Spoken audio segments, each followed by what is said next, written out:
ऐसा क्या हुआ कि परम पूज्य गुरुदेव की आंखों में आंसू छलक पड़े, गुरुदेव भी रो पड़े। आइए जानते हैं इस स्मरण में कैसे। मध्य प्रदेश में यज्ञ चल रहा था। गुरुदेव के साथ मैं भी वहां गया हुआ था। एक दिन एक हॉल में 300-400 बहनें उनके साथ बैठी थी। बातचीत के साथ साथ हंसी के फव्वारे छूट रहे थे। गुरुदेव बात बात में हंसाते जाते थे। सभी बहनें उनकी बातों पर हंस रही थी। एक बहन उन सब में गुमसुम बैठी थी। उसे हंसी नहीं आ रही थी।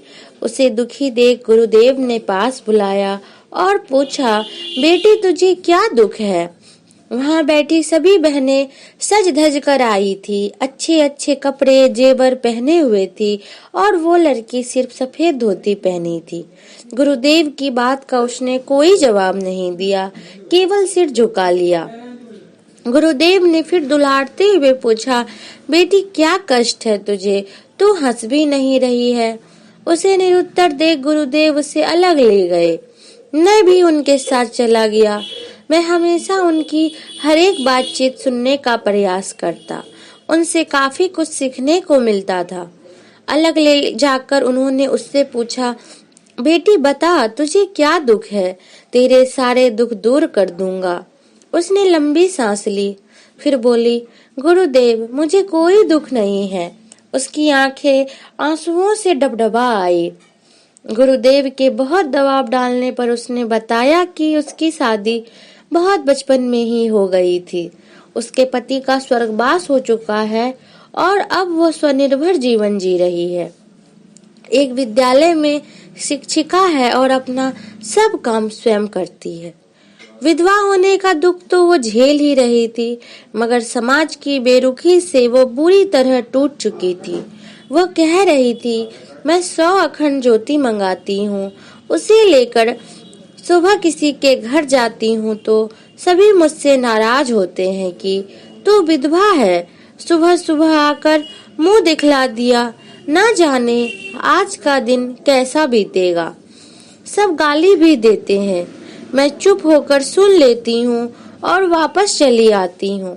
शाम को अखंड ज्योति बांटने जाती हूँ, तब भी वे यही कहते हैं कि शाम को आकर मुंह दिखला दिया, कल से हमारे घर मत आया कर। वो सिसकते हुए कह रही थी। जहाँ जाती वहीं सब मुझसे नफरत करते हैं। पत्रिका बांटने घरों में ना जाऊं तो उनके पैसे अपने वेतन से भरने पड़ते हैं। अपने खर्च में कटौती करनी पड़ती है। समाज की इस नफरत को लेकर जीने की इच्छा नहीं होती।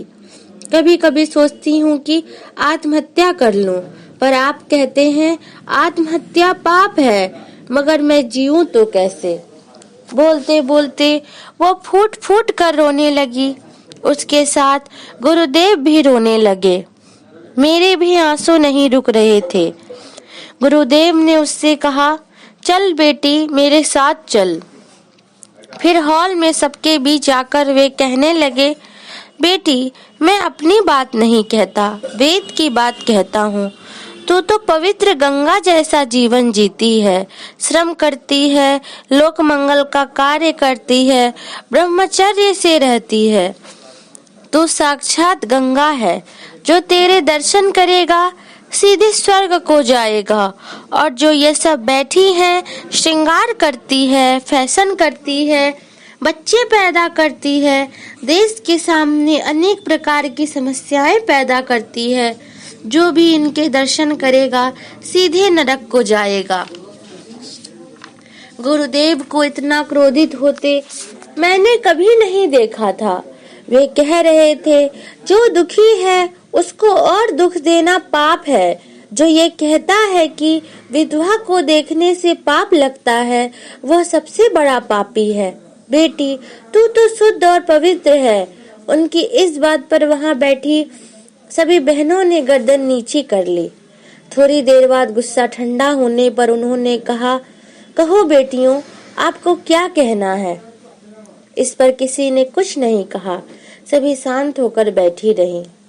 थोड़ी देर बाद जब उठकर जाने लगी तो मैंने दरवाजे तक जाकर उनसे कहा, बहनों, गुरुदेव की बातों का बुरा नहीं मानना, वे गुस्से में हैं, लेकिन उनकी बातों पर विचार करना।